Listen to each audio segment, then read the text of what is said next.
Así que el título de la enseñanza es Ni una pluma de avestruz. Ahí lo pueden ver en su pantalla y tenemos en las pantallas la imagen de un avestruz. ¿Por qué estamos hablando de avestruces y de plumas hoy? Les voy a mostrar la Biblia. Lamentaciones capítulo 4 verso 3. Dice la Biblia: hasta los chacales ofrecen el pecho y le dan leche a sus cachorros. Pero mi pueblo ya no tiene sentimientos. Es como las avestruces del desierto. Esa es la versión Nueva Internacional. Pero abajo tenemos una versión que se llama Nueva Biblia Viva. Y aquí dice así en esa versión. Me gustó, tal vez se ciñe un poco más al original hebreo. Dice: son como crueles avestruces. El pueblo de Dios se convirtió como en crueles avestruces. Por eso el título de la enseñanza de hoy es Ni una pluma de avestruz. Y entonces el animalito del lado, ¿cuál es? Los chacales. En ese mismo versículo 3 de Lamentaciones se mencionan estos dos animales, avestruces y chacales. Hoy vamos a hablar de ellos. La primera pregunta que hoy vamos a respondernos con la Biblia: ¿qué enseñanza quiso darnos el Señor con estas aves y su comportamiento con las crías? Esa es la primera pregunta. ¿Por qué Dios usa el comportamiento animal, específicamente de las avestruces? ¿Y qué quiso decirnos Dios en la Biblia a nosotros los seres humanos y a su pueblo, a sus hijos? Está comparando Dios el comportamiento de estas aves con estos otros animales. Ahí tenemos a una hembra de chacal y lo que está haciendo es amamantar a sus crías.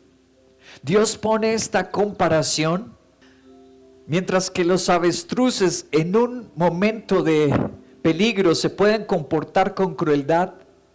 En cambio, los chacales son cuidadores, paternalistas, protectores. Les voy a enseñar este video.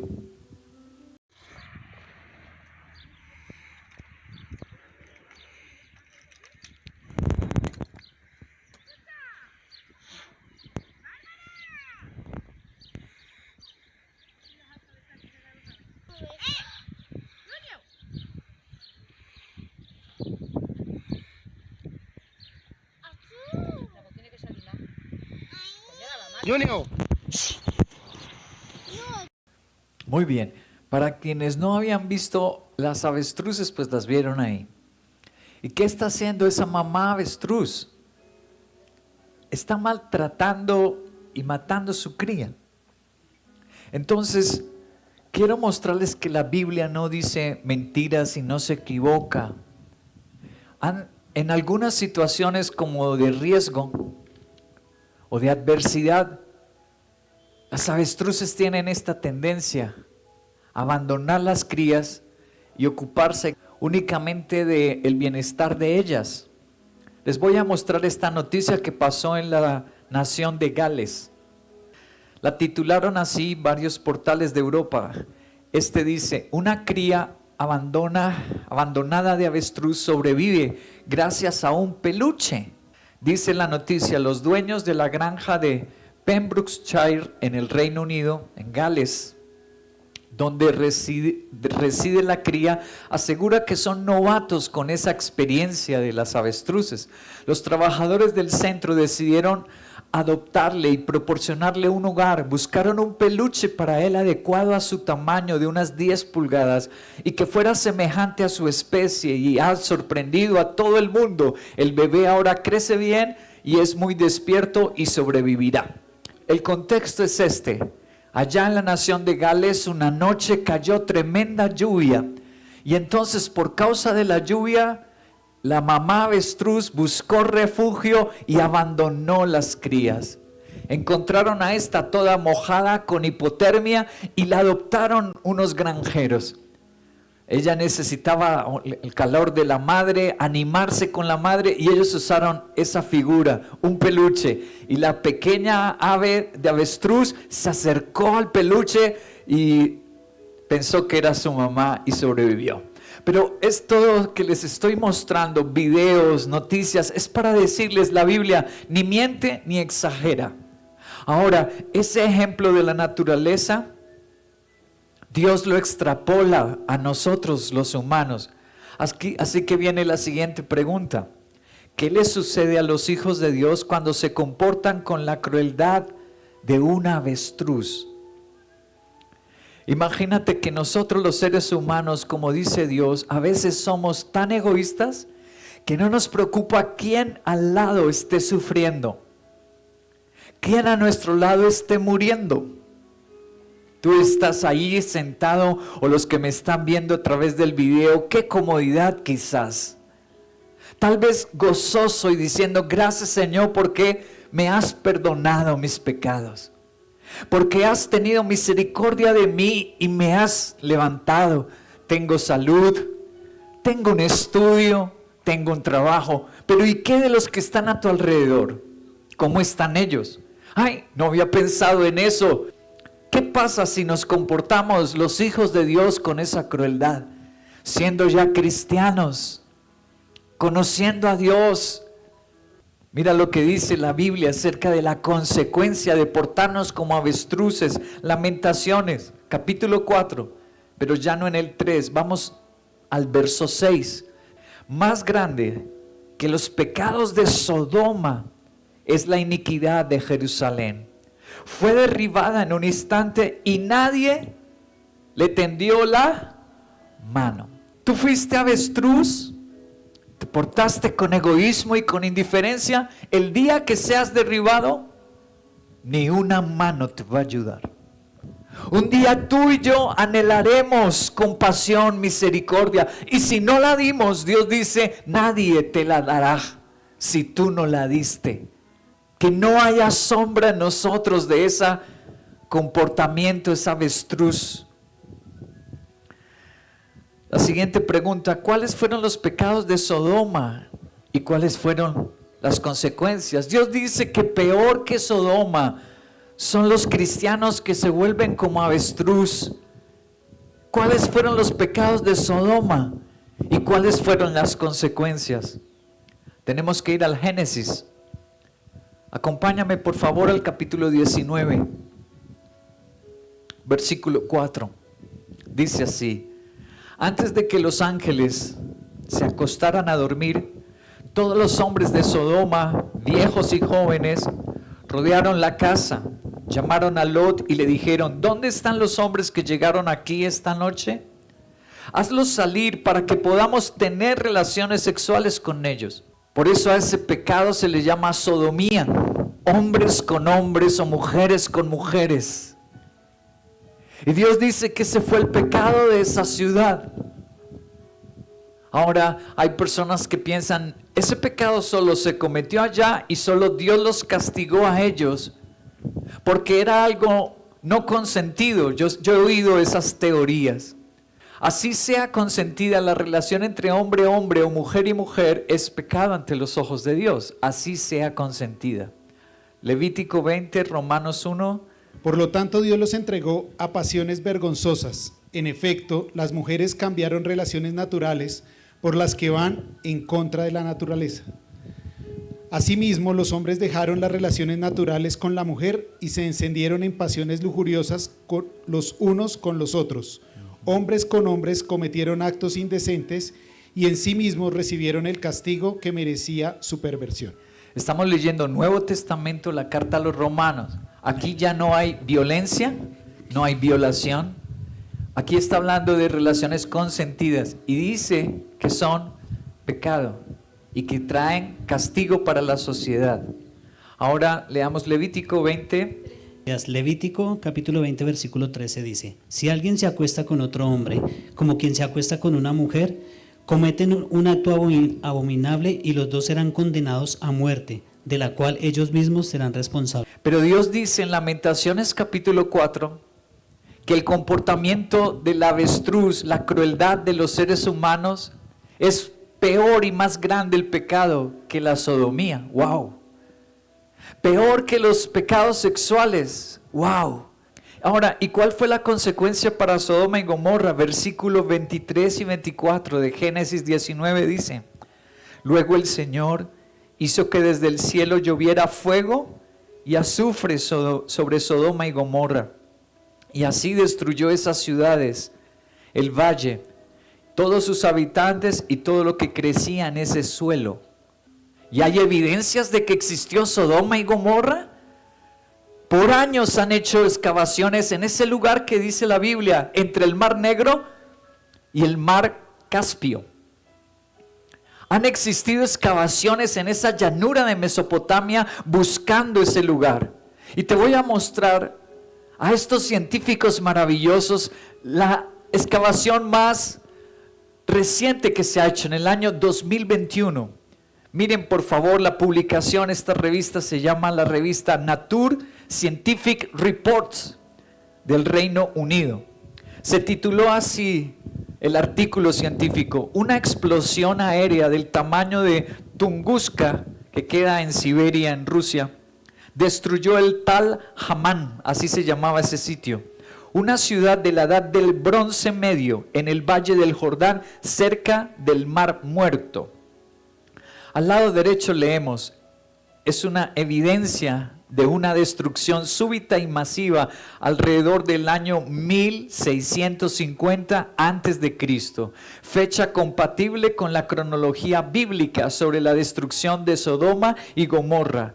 Hubo temperaturas extremas en el lugar registradas en ese sitio. Los ladrillos de barro y de cerámica muestran signos de haber sido derretidos. Esto requiere más de 2000 grados centígrados de temperatura. Los restos humanos estaban desmembrados, paredes destruidas en un solo evento. No fue de varios años o varias catástrofes, sino uno solo.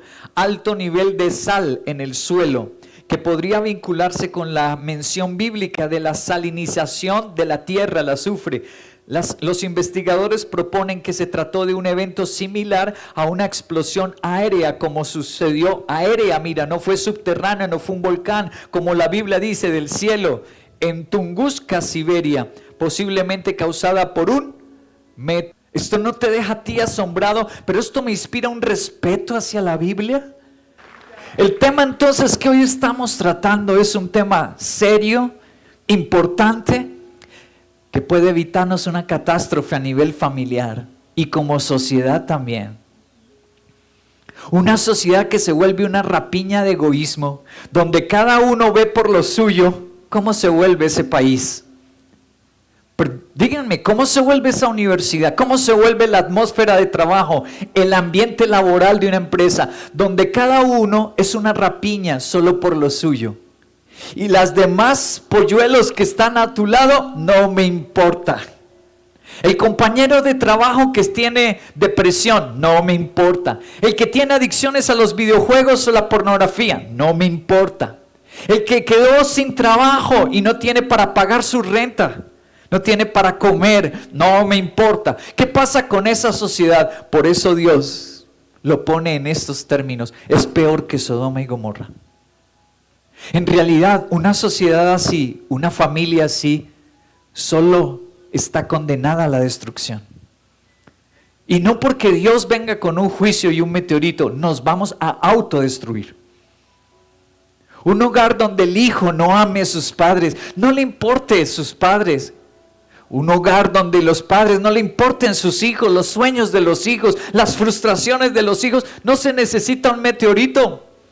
Ya con todas esas plumas de egoísmo, ese hogar solito va a caer. La siguiente pregunta es esta: ¿qué pecados son más grandes que los de Sodoma? Ya vimos que la explicación de Dios es: son crueles como las avestruces. Eso fue lo que dijo Dios. Sus pecados son más grandes que los de Sodoma, dice el versículo 6. Pero el versículo 3 de Lamentaciones 4 dice que los pecados son como la cruel avestruz. Entonces tenemos que enunciar cuáles son esos pecados. ¿Cuál es la crueldad del avestruz? Aquí les traje una definición técnica del diccionario bíblico Vine. Crueldad es la actitud o acción contraria al carácter compasivo de Dios, que se expresa en la falta de misericordia primero, segundo, oprimir, tercero, trato despiadado hacia otros, y cuarto, implica maltrato, quinto, indiferencia ante el sufrimiento ajeno. Ahí la tienes, la descripción de esos pecados que son más grandes que los de Sodoma. Aquí nos va la siguiente pregunta. ¿Solo los asesinos, secuestradores y abusadores de niños son crueles? Porque cuando nosotros nos hablan de la palabra crueldad, crueles como los avestruces, nosotros nos imaginamos un secuestrador. Nos imaginamos esos que se roban niños y los explotan sexualmente, los prostituyen, los proxenetas. Pues resulta que según la definición que estamos leyendo técnica de la Biblia, la crueldad tiene diferentes grados y manifestaciones. Tal vez la manifestación más severa es esa: abuso de niños, secuestro, asesinato. Esa es la expresión más baja, más dura y cruda de la crueldad. Pero hay otros niveles de crueldad que nos revela la Biblia y la ciencia. La psiquiatría y la psicología y la sociología que estudia el comportamiento de las sociedades muestran que hay otros grados de crueldad y otras expresiones de crueldad. Miremos la Biblia en lo que nos dice. Jesucristo, Mateo capítulo 23, dijo así: hay de ustedes, maestros de la ley en la iglesia. No está llamando la atención como en Lamentaciones a los terribles violadores. No, está llamando la atención a líderes en la iglesia, como en mi caso, pastores. Hay de ustedes, maestros de la ley, fariseos hipócritas, dan la 10ª parte, pero han descuidado los asuntos más importantes de la ley: la justicia y la misericordia. Este es un grado de crueldad que nuestro Señor le anuncia a los maestros de la ley, a los teólogos de la época, a los pastores. Y dice: les voy a mostrar un grado de crueldad por el que van a sufrir y tener malas consecuencias. ¿Y cuál es ese grado? Que no tienen misericordia. Primera de Juan capítulo 3 verso 17. Si alguien posee bienes materiales y ve a su hermano en necesidad y no tiene compasión de él, ¿cómo puede decir que el amor de Dios habita en él? Otro grado de crueldad, ¿cuál es? Tacañería. Si alguien está en necesidad y tú eres tacaño, ay no, es que esto es para mi viaje, pero mira, esa persona, su necesidad es de una operación urgente de páncreas. Ay no, pero es que esto es, yo ahorré esto para conocer Tailandia, es que mi sueño era conocer Tailandia y comer comida thai. Pero se está muriendo tu familiar, se va a morir. Vamos a la Biblia, Proverbios 21:13. El que cierra su oído al clamor del pobre, también él clamará y no será oído. Esta es otra forma de crueldad. ¿Cuál es? Oídos sordos. Otra pregunta: ¿por qué Dios se enoja y castiga a quien se vuelve como avestruz? ¿Por qué es tan radical Dios hablando de castigos como el de Sodoma para quien se vuelve como avestruz? Les voy a mostrar por qué. Jeremías capítulo 32 verso 35. Lo voy a leer nuevamente en la versión Nueva Biblia Viva. Dice así: han dedicado elevados altares a Baal en el valle de Ben Hinón, y allí han quemado a sus hijos como sacrificio a Moloch, algo que jamás ordené, dice Dios, ni siquiera imaginé sugerir. Qué increíble iniquidad, la cual lleva a Judá a pecar espantosamente. ¿Te das cuenta por qué Dios castiga la crueldad? Porque si yo sigo con las plumas de avestruz, yo me vuelvo tan egoísta que más adelante no me va a importar ni los seres más queridos. Ahorita no te importa el vecino, no te importa la iglesia, pero mañana el corazón sigue degenerándose, endureciéndose, y mañana a quienes vas a lastimar es a tu propia familia. Llegaron ellos a quemar. ¿Y por qué quemaban a sus hijos? Por lo que hoy la gente acaba con su familia. Por dinero, por proyectos, especializaciones, por ascensos. Pastor, eso no pasa hoy. Tú me estás leyendo a Jeremías, que vivió hace 2500, 600 años atrás. Eso no pasa hoy. Se los voy a mostrar que sí. Este es un artículo del BBC News. Y el BBC News está mirando con horror. Esto fue publicado, ahí dice la fecha, 29 de abril de 2024. Publicaron: el poblado, el exclusivo sector de Medellín, que se convirtió en el epicentro del turismo sexual y la explotación sexual en el mundo, que desborda esa ciudad. Ahora mira al lado derecho lo que dice. El alcalde de la ciudad, Federico Gutiérrez, emprendió una campaña contra la explotación sexual y comercial, especialmente ¿de quiénes? Niñas y niños y adolescentes en el Parque Lleras y otras áreas afectadas del poblado. López Henao, una ex trabajadora sexual, cuenta lo difícil que resulta salir de la prostitución y evitar que niñas y niños y adolescentes caigan en situaciones o redes de explotación. Hoy se prostituyen las hijas y las nietas, compañeras que ejercieron conmigo. ¡Wow! ¿Qué es lo que estamos leyendo? Que la Biblia dice la verdad de lo que estamos leyendo. Que si yo dejo el egoísmo y más plumas, y es que yo soy la avestruz y yo hago mis ahorros y yo cumplo mis sueños y todo para mí, mientras más crezca la avestruz, la sociedad se corrompe y ha llegado a tal punto, como dice Jeremías, que las mamás venden a sus niñas. ¿Qué? Por dinero. Y venden a sus hijos y sus hijas para la prostitución, y está pasando solo aquí. La siguiente pregunta: ¿qué es lo contrario a la crueldad? ¿Qué es lo contrario a ser avestruz y tener plumas de avestruz? ¿Qué es lo contrario? Les voy a mostrar otra vez la definición técnica. Compasión. Lo contrario a la crueldad es compasión. Es sentir el dolor del otro.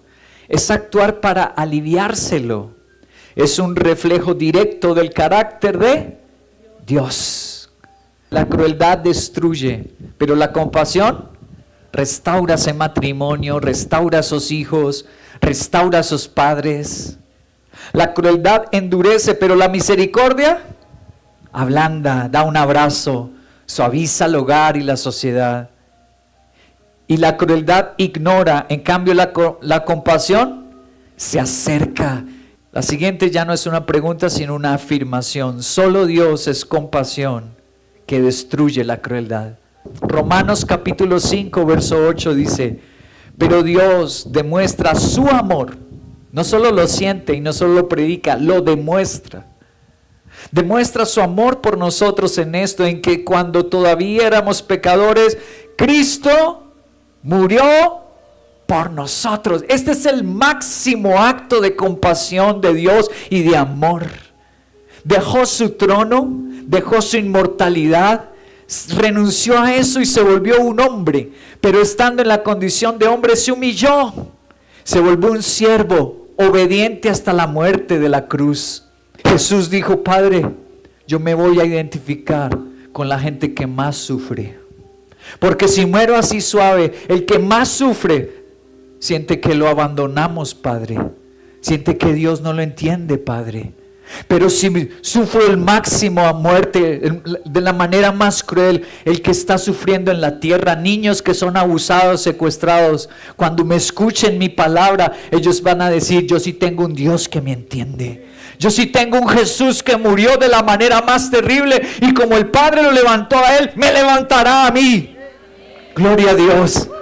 Para darnos esperanza, para ser compasivo. Por eso murió de esa forma hace todos esos años. porque hay gente que sufre terriblemente de las maneras más crueles.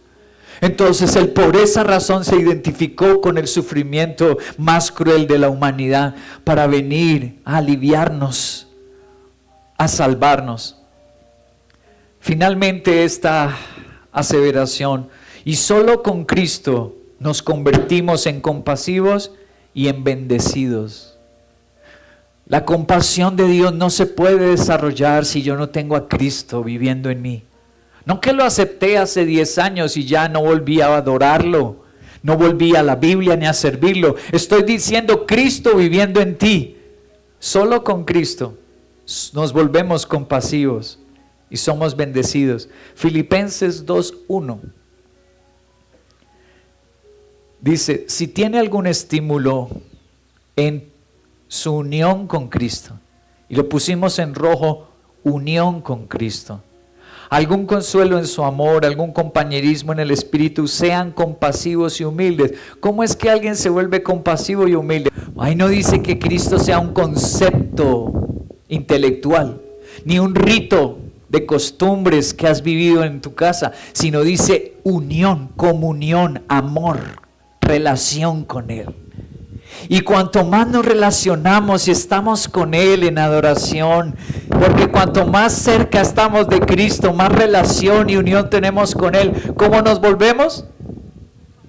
Compasivos y humildes. Filipenses 2. Ahora Gálatas 5, verso 22.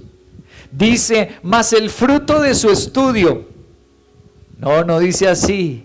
Mas el fruto de su buen corazón, tampoco dice así.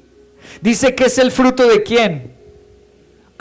Si yo tengo al Espíritu Santo, dice, el fruto del Espíritu es amor, gozo, paz, paciencia, benignidad, bondad.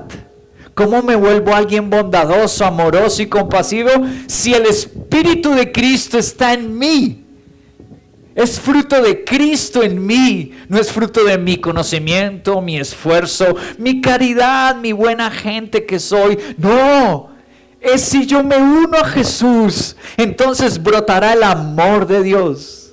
Entonces saldrá el fruto como cuando tenemos el árbol de peras y le salen las peras. Deja que Cristo se siembre en ti.